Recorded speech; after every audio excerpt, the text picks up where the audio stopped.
Fala pessoal, sejam bem-vindos a mais um episódio do Agrifato Cast. Semaninhas, essas duas últimas, né? 1 e meia, bem voláteis. Então, o mercado subindo bastante, depois devolvendo, né? Numa falta de conciliação do movimento futuro com o físico.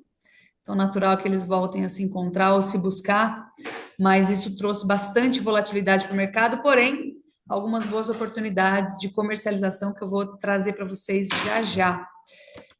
Mas antes, para a gente começar aqui o nosso episódio, eu queria trazer aquela nossa sessão de perguntas da nossa parceria, tá bom? Com o nosso patrocinador aqui, o pessoal da Zoetis.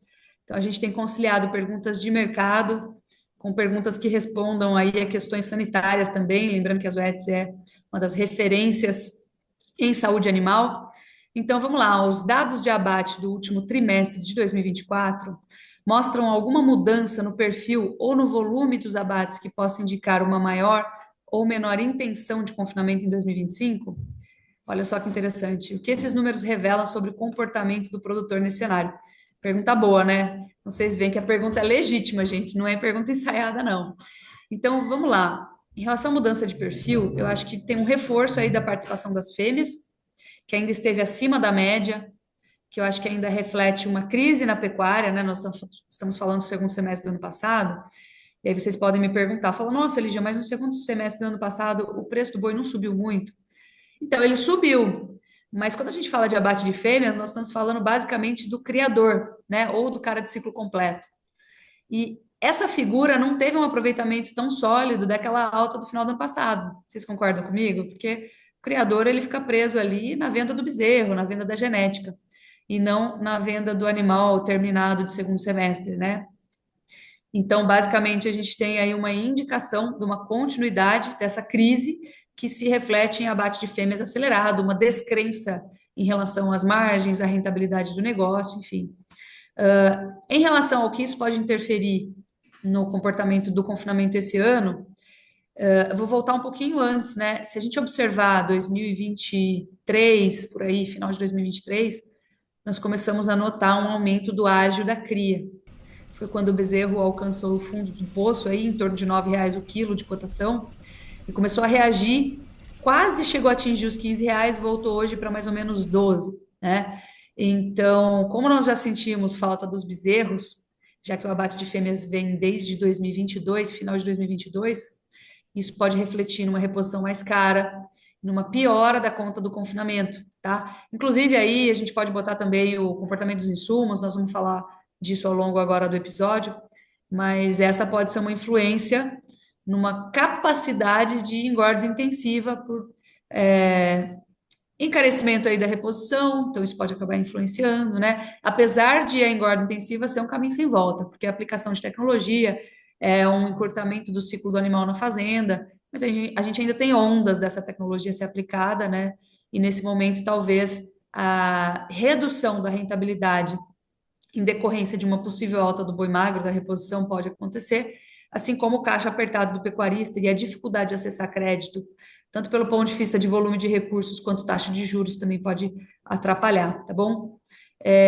E uma segunda pergunta: considerando a dinâmica de oferta revelada pelo IBGE no fim de 2024, como vocês avaliam o impacto desses dados nas estratégias de compra de reposição e na tomada de decisão para o confinamento ao longo de 2025? Muito boa pergunta também, tudo a ver com o nosso podcast, tudo a ver com o mercado. Então vejam que interessante, né? Nós estamos falando aqui hoje de um mercado físico em torno de 310, R$ 312, né? A depender aí do dia. E nós estamos falando aqui na minha tela, ó, de um outubro de 336. Ele já chegou a 343 no final da semana passada, então ele vem recuando, tá? É um ágio, né, em relação ao preço atual, mas se a gente lembrar que no final do ano passado a gente teve depois de 350 até alguns negócios de R$ 360, ele está abaixo. Então ainda há uma possibilidade de trava de reposição para o segundo semestre, principalmente buscando opções, tá bom? Que eu acho que é mais interessante. Por quê? Eu acho que uma coisa muito interessante sobre. Nós estamos falando aqui de confinamento, né? Sobre invernistas, sobre confinamento. Uma coisa muito interessante é que toda vez que você vende, você tem que repor. Então, o grande risco de se vender o gado terminado, né? e ter que pagar o ajuste no final da operação, fazer aquele ajuste financeiro, né? Então o boi subiu, mas eu perdi dinheiro na bolsa, um equilíbrio o outro. É que lá na frente eu vou ter que fazer a reposição, e normalmente a reposição ela vai a cavalo, né? Ela vai na frente. Então, normalmente a gente precisa ponderar esse aspecto do saldo de arrobas que fica exposto e não só das arrobas vendidas no segundo semestre. E aí é importantíssimo a gente proteger a reposição também, tá bom? Então, as opções, elas permitem que a gente aproveite esses movimentos sem travar, né? 100% e a reposição vai embora, eu não consigo acompanhar ela. Então, quem quiser mais informações aí, fale com a gente a respeito da consultoria para a gente poder orientar caso a caso. Cada um tem um caso para tratar, um drama para trazer, para a gente poder orientar essa comercialização estratégica de forma efetiva, tá bom? Mas, na verdade, o nosso oferecimento aqui é para as OETs. Obrigada pelas perguntas, perguntas muito pertinentes e que vêm em linha aí com os dados que a gente divulgou recentemente aqui, desculpa, que o IBGE divulgou recentemente, mas que na nossa projeção, e aí vou dar já um bater de palmas aqui para a nossa equipe de análise, a Isa está aqui com a gente hoje, a gente acertou muito em linha a projeção dos abates de 2024 em relação ao que o IBGE divulgou posteriormente. Tá bom? Então, nossa equipe de análise aqui fazendo um excelente trabalho de projeção de mercado. Às vezes a gente erra, vocês sabem disso, e a gente assume também. Mas como é importante a gente ir fazendo esses exercícios de análise para antecipar. Até porque saíram os dados de abate do IBGE em relação ao último trimestre de 2024. Então, se eu tiver que esperar 6 meses praticamente para tomar uma decisão, o mercado já passou. Então, parabéns aí para a nossa equipe de análise.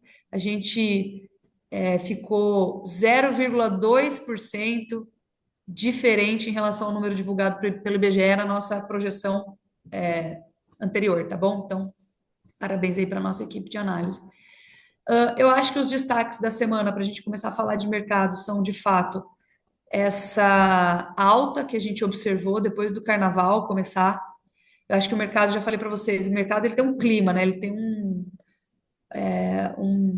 uma vibração. Então, acabou o carnaval, saiu notícia de possibilidade de que na verdade, três plantas frigoríficas foram suspensas, né? O mercado nem ligou para isso, e depois veio aquela notícia de que os Estados Unidos parariam de vender carne bovina para a China pela suspensão, a incapacidade de renovar a habilitação de muitos frigoríficos, centenas de frigoríficos, né, norte-americanos. E o mercado reagiu a isso de uma forma muito positiva, mas aí é interessante a gente lembrar, não fazia muito sentido essa reação, porque o Brasil não seria o substituto dessa carne. O mercado interpretou que sim, saiu voando para cima e não voltou mais. Então eu vi uma vontade do mercado de ficar cotado mais lá em cima, tá bom? É, Isso veio no momento em que as fêmeas começaram a assumir das escalas de abate.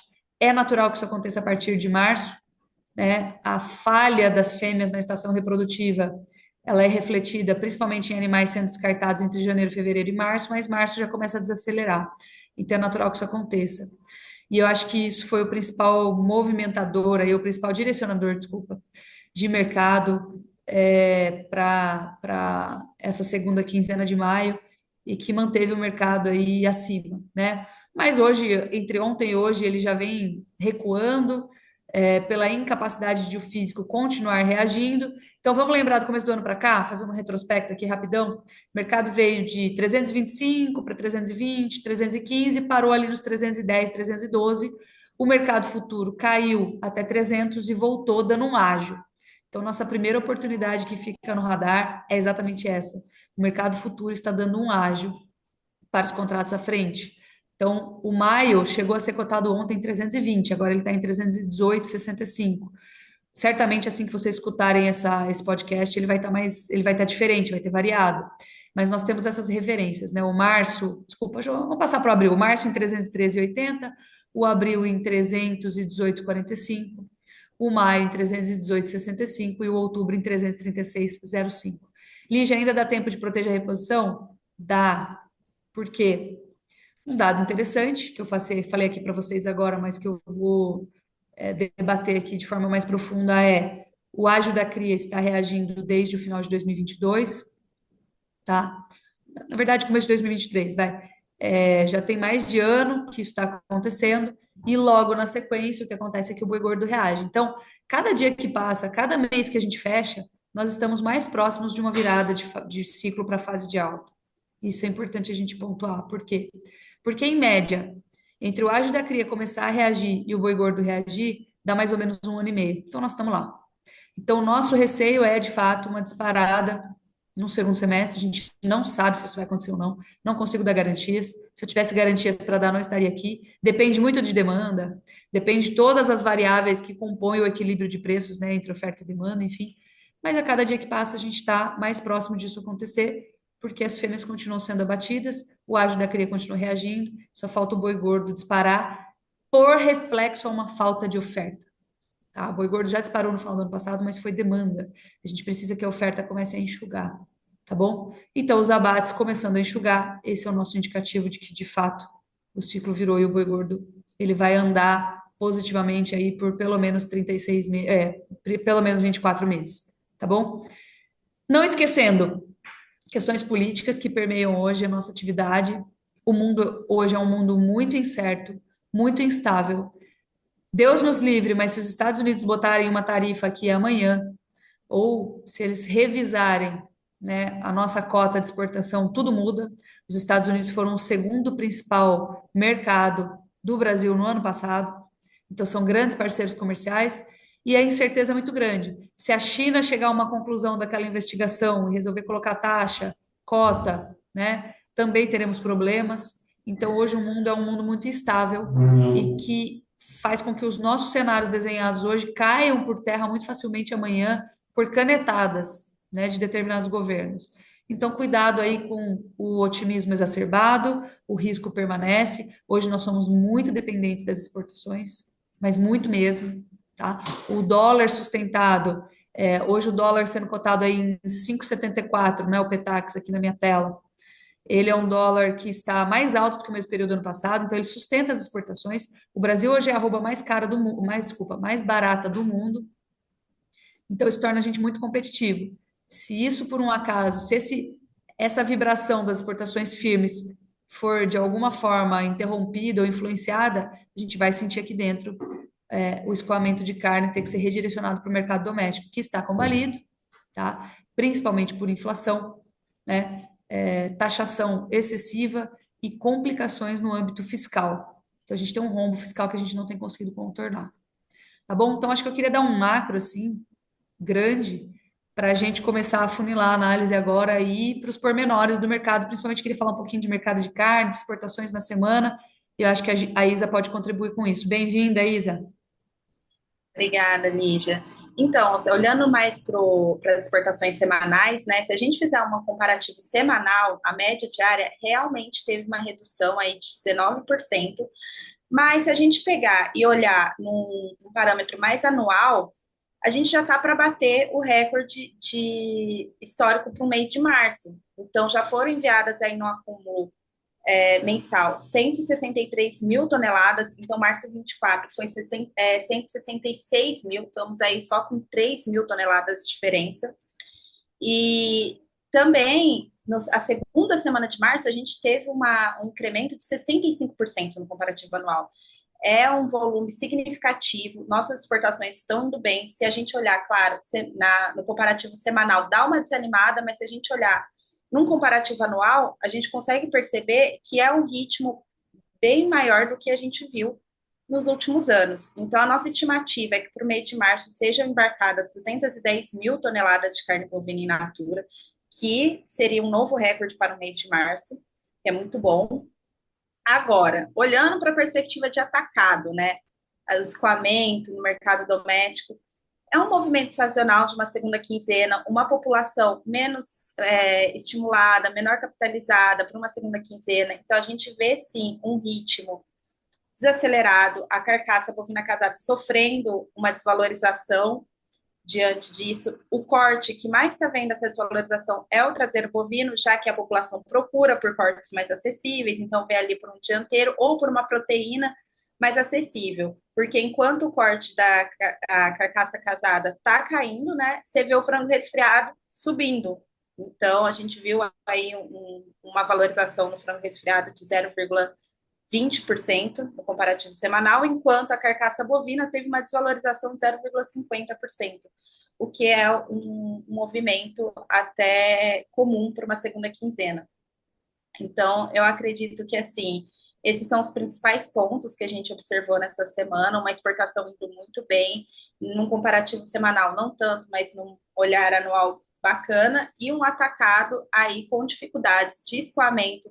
A indústria até sentindo isso, estamos aí numa escala, uma média nacional de 7 dias úteis, o que é uma escala confortável. Então, mesmo aí com as chuvas, passagem boas, o pecuarista está tendo essa dificuldade de negociar com a indústria por conta também mais do escoamento do mercado interno, que está bem fragilizado no momento.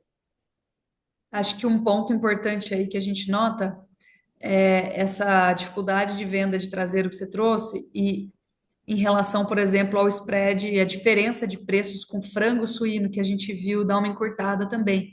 Então, o pessoal de fato está migrando, né? Não é à toa que a gente tem discutido tanto a questão do preço dos ovos e etc. Mas é um cenário que não vai mudar tão cedo. Então, ficar de olho. Muito, muito obrigado pelas contribuições aí importantíssimas. E eu queria agora para o cenário de, como a gente falou no começo lá, para o cenário de nutrição, né, gente? Porque tá difícil. O milho, ele até deu uma cedida aí nos últimos dias, né? Mas se a gente pegar em termos de parâmetro de preço, acabou apertando bastante a margem aí.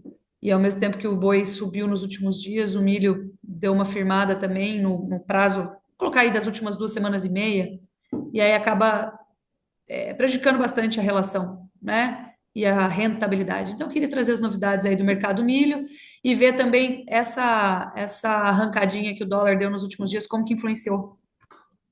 Bom, Lígia, o mercado do milho a gente já vem abordando aí algumas semanas, né, falando dessa alta mais expressiva que machuca principalmente quem está olhando primeiro giro de confinamento agora de curto prazo. Mas fato é que o mercado estressou por fatores de demanda bastante positivos ainda, mas começando também a machucar aí, né, a relação de troca do avicultor e do suinocultor. Acho que volta a ficar ali num padrão médio dos últimos 5 anos. E isso às vezes acaba ali, de alguma forma ali, mexendo um pouco também com os parâmetros de demanda. A gente viu semana passada algumas notícias importantes sendo colocadas aí, né? Importação de milho da Argentina começando a dar conta para algumas regiões, principalmente Rio Grande do Sul e oeste de Santa Catarina. E também alguns rumores aí do Nordeste se mexendo para trazer milho dos Estados Unidos. É uma vez que a gente tem hoje um preço relativamente normal no interior do Brasil, é um milho de R$ 80 a saca. Então, para esse milho chegar, principalmente regiões ali do Nordeste, principalmente na costa, no litoral do Brasil, que é onde você tem concentração de população e indústrias que consomem esse milho, né? Esse milho chegaria mais barato, muito provavelmente via importação, do que o milho do oeste da Bahia ou o milho do Piauí, do Maranhão, que tem referências de preços bastante elevadas. Então a gente passa por um momento que o mercado, na semana passada, enxergou um topo para o mercado do milho. Essa semana não deu grandes sinais de mudança ainda, né? Embora a gente tenha visto aí, é, acho que depois de 2, 3 semanas consecutivas, mais de 3 semanas consecutivas do CPE em forte valorização, a gente viu ontem a primeira retração, né? Mas o mercado ainda firme. A referência paulista, né? Trabalhando nos R$ 90 a saca. No interior do Brasil, né? É comum a gente ouvir falar de milho na casa de R$ 80 a saca, como eu coloquei, né? Do Mato Grosso do Sul até o norte do Brasil, essa referência de preços ela acabou ficando. E por enquanto, né? Os sinais aí que o mercado aguarda principalmente oriundo de clima, né? Olhando para o clima, para o milho segundo a safra, é o que está trazendo aí um ponto de interrogação, principalmente porque as chuvas não estão tão boas para MS, Paraná, São Paulo e Minas, especialmente Paraná e São Paulo, um cenário um grau de irregularidade mais forte. MS e Minas, um cenário também que tem uma irregularidade, mas ela não é tão forte quanto a gente vê no estado de São Paulo ou no Paraná. Temos previsões que são aí relativamente normais aí para a primeira semana de abril. A chuva retorna, só que a gente tem que olhar como que vai se dar esse comportamento do clima durante o mês de abril, né? Principalmente aí que há indicativos de padrão de chuva abaixo da média, né, para importantes regiões produtoras de milho segunda safra. Aí o mercado vai se orientar basicamente por isso, né, como o clima vai direcionar o mercado doméstico. Então, acho que um viés de curto prazo ainda é de manutenção desses patamares de preço, mesmo com a colheita do milho primeira safra entrando. Talvez isso cause uma pequena correção na Praça Paulista, Minas, Paraná, né? Agora no interior do Brasil, aí quando a gente vai para MS, para Mato Grosso, Goiás, a gente não vê tanta modificação até ter uma definição mais clara do quanto o milho segunda safra vai entregar e olhando justamente como o clima vai se comportar para abril e para maio, sendo que há esse indicativo padrão, né? A previsão padrão aí colocando comportamento de chuvas abaixo da média. Temos que olhar também, né, patamares aí para o segundo semestre, né, níveis de preço de safrinha, eles não vêm sofrendo alterações nas últimas 2, 3 semanas. O base Mato Grosso, referências para safrinha, trabalhando na casa de 47, 48 até 50, R$ 52 a saca, né? Você tem basicamente, né, o mercado doméstico, talvez fazendo algumas antecipações, nível a referências para Goiás, Tocantins e MS estão ali muito próximas a R$ 55 a saca. O mercado olhando para esses fatores, né, a gente olha também que a precificação da paridade de exportação ela se mantém R$ 72, R$ 73 a saca a partir de julho. Então não dá, né, grandes mobilidades aí para mudanças significativas nos preços aí das referências do segundo semestre. A gente tem um comportamento de Chicago que vem soando mais baixista, né, vem traçando aí uma condição de correção, olhando para a próxima safra dos Estados Unidos, olhando para a redução das tensões entre Rússia e Ucrânia, mas ainda, né, atento a esse cenário, né, ao quadro global de oferta e demanda de milho, que ele é mais restrito. As importações da China também estão aí num viés de desaceleração para esse ano de 2025. Chama atenção porque a China figura entre os maiores importadores e tem também todas as questões aí, né, das tarifas, né? Acho que é o ponto importante para a próxima semana, né? Segunda-feira vai sair o primeiro levantamento oficial do SDA para a safra 25-26 dos Estados Unidos, né? Como que os produtores ali vão trazer seus indicativos de área plantada? Espera-se um aumento da área plantada do milho da ordem de 3,5% e para a soja uma redução na mesma proporção.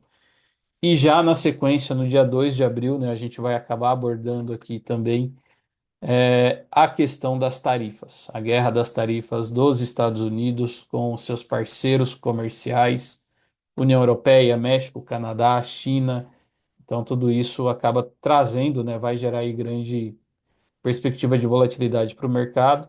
E o ponto que você colocou de dólar também, né, a gente vê vê a influência positiva, até porque as exportações de milho para esse mês de março elas praticamente dobraram em relação a março do ano passado e estão ali praticamente 1 milhão de toneladas acima do que a gente viu no mesmo período, né, nos primeiros 3 meses do ano de 2024.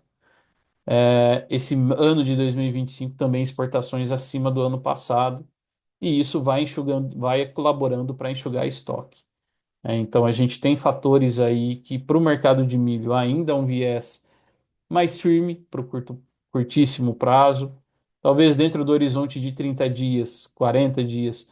Se o clima colaborar, a gente pode sentir o mercado acomodar um pouco mais, mas por enquanto a gente não vê alterações significativas nesses patamares de precificação. Ou seja, vai continuar pressionando aí, pelo menos até entrar a safra, e não tem Sim, como, né? Não tem é para onde o, fugir por enquanto. O é dólar o, também não é fator, eu não vejo o dólar como fator de alívio, sim, sinceramente. e um ponto interessante, né, aqui para destacar para quem está olhando segundo a safra, né, Acho que a correção da B3 da última semana, os últimos 3, 4 pregões aí vieram correções importantes, da ordem de R$ 3 a saca. Se você pega o boi na B3, principalmente aí para o segundo semestre, contra o milho B3 para o segundo semestre, se você olha, quem olha, toma as decisões balizadas em relação de troca, é momento de começar a comprar milho para quem ainda não se posicionou, né? Uhum. Então, acho que esse é um ponto importante aí a ser destacado aqui nesse momento que a B3 tá, vamos colocar, ela despressurizou da semana passada para cá, vem num tom, né, hoje um mercado um pouco mais acomodado, aí um pouco mais lateralizado, mais novas correções aí, né? O mercado perder talvez a referência de R$ 70 a saca, acho que vai depender muito de contexto climático. É, tem uma coisa que eu acho interessante a gente lembrar, né? Sempre. A gente fica tentando encontrar aqui a tendência do mercado e as melhores oportunidades, mas o grande negócio da gente analisar os preços é tentar tomar uma ação para reduzir o risco deles, né? Porque se a gente ficar buscando Exatamente. os melhores preços sempre, a gente continua na especulação, simplesmente. Então, lembrando que o objetivo é sempre esse, né? Tentar falar, ó, esse é o cenário, o meu risco é esse, onde que eu consigo fazer um negócio aqui estratégico para reduzir esse risco.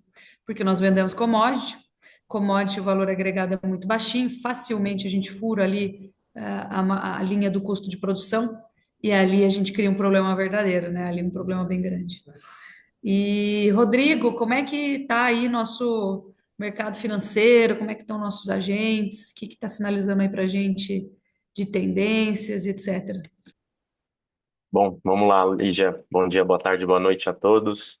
Iniciando por Chicago, precificação nos grãos, mercado basicamente indefinido, tanto para o milho quanto para a soja, né? As negociações um pouco mais retraídas. Analisando aqui um gráfico diário, né? Os topos e fundos, a gente tem topos mais baixos e fundos mais altos, então tecnicamente a gente tem esse cenário de indefinição no curto prazo, né? Mercado à espera aí dos importantes direcionadores na próxima semana, como o Stefan pontuou. Para o milho, né, o contrato vigente, o maio 25 na tela agora negociando a US$ 4,61 o bushel. Até o fechamento da última sexta-feira, dia 21, ele apresentou uma recuperação no comparativo semanal. Pequeno movimento de alta na segunda-feira, hoje recuando, né, mas nessa referência de preço, o contrato de soja também para maio, que é o vigente, negociando sob a importante referência, né, próximo aos US$ 10 o bushel.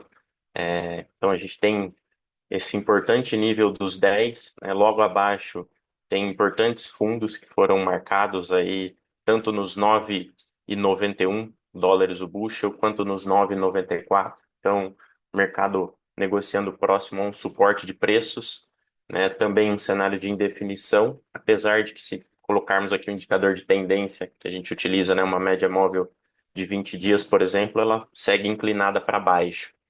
Em termos de posicionamento dos fundos que a gente teve, né, no último reporte do CFTC da sexta-feira, os fundos diminuíram, né, eles seguiram diminuindo o saldo comprado em derivativos de milho, analisando tanto futuros quanto opções.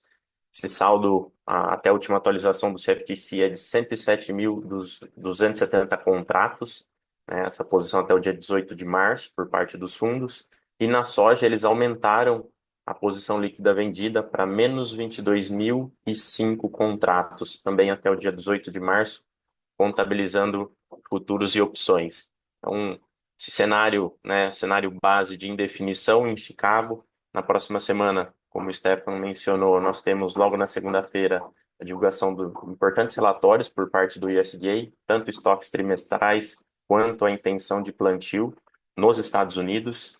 Logo na sequência, né, no dia 2, mercado também muito atento se entra ou não em vigor essas imposições tarifárias por parte dos Estados Unidos, que foram prorrogadas, né, no dia 4 de março, então foram prorrogadas até o dia 2 de abril.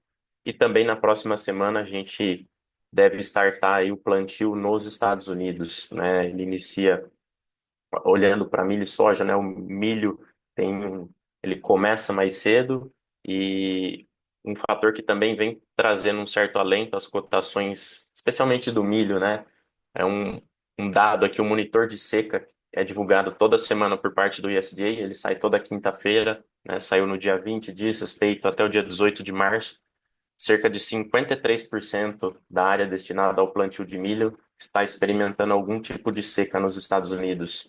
No comparativo anual, né, no mesmo período do ano anterior, apenas 35% da área destinada ao milho estava experimentando algum tipo de seca. Então, é um fator que vem chamando atenção e pode dar algum tipo de sustentação para as cotações do cereal, juntamente com esses outros direcionadores na próxima semana. E trazendo aqui para a B3, né, também como já foi mencionado, o mercado futuro deu uma acomodada. Na última semana, o contrato maio 25, CCMK 25, ele chegou a atingir 84,80 na máxima de quarta-feira, no dia 19 do 3, e na tela agora 78,94. Então o mercado ele acumulou aí uma sequência de alguns pregões de queda, né? Ele já negocia abaixo da média de 20 períodos, né? A gente tem um suporte aí na região dos 78,21 ao 78,26 e na tela agora próximo aos R$ 79 a saco. Uma coisa só que me chama a atenção, eu vou mencionar aqui, é o indicador do mercado físico, né? Milho referência Campinas, que é o balizador para a liquidação financeira desses contratos em bolsa, né? No dia de ontem ele veio, apesar de ter perdido a referência dos 90, né? Estava numa sequência de alta. No dia de ontem ele veio R$ 89,74 a saca. É um patamar elevado, né? E esse contrato que eu mencionei aqui, o maio 25, né? Ele vai ser liquidado lá no meio de maio, no dia 15. Só que ele está a 78,90, né? Enquanto que o indicador do físico a 89,74. Então isso me chama a atenção. Eu já vi que já surgiram algumas discussões a respeito disso, né? Poxa, o físico está muito abaixo, o futuro, perdão, está muito abaixo desse mercado físico. O que que tende a acontecer, né? O físico cede ou o futuro segue mais sustentado e valoriza para buscar esse patamar do mercado físico. Então, fica aí o questionamento, né? Nos acompanhe, porque vamos ver, né? Futuro tende a, na minha visão, né, a ficar um pouco mais fortalecido também por esse fator, né, esse ágio que o físico vem apresentando aos contratos futuros, né, aqui na bolsa. Acho que é basicamente isso, só para mencionar, indicador do físico base Paranaguá no dia de ontem veio a 134,10, uma pequena valorização frente à segunda-feira passada. Ele veio a 133,05, né, refletindo essa combinação dos formadores de preço para soja, grão, né? Então, movimento de Chicago, movimento de dólar foi positivo e prêmio de exportação, que apesar da entrada da safra brasileira, ele segue relativamente sustentado. Acho que esses eram os principais direcionadores. Só para mencionar, né? Futuro de boi gordo, ele segue em tendência de alta no curto prazo. 318,55, perdeu uns 10 centavos desde que a Lígia mencionou agora mais cedo. Patamar, né, de referência para cima foi a máxima atingida, então a gente tem um topo aí no curto prazo a 325,40, é uma resistência de curto prazo, e para baixo aí a gente observa a referência dos 310. É isso. Excelente, muito bom, gente. Então vamos para nossa semaninha aí. Obrigada, viu? Obrigado, pessoal. Boa Bora semana. lá. Valeu, pessoal. Boa Valeu. semana.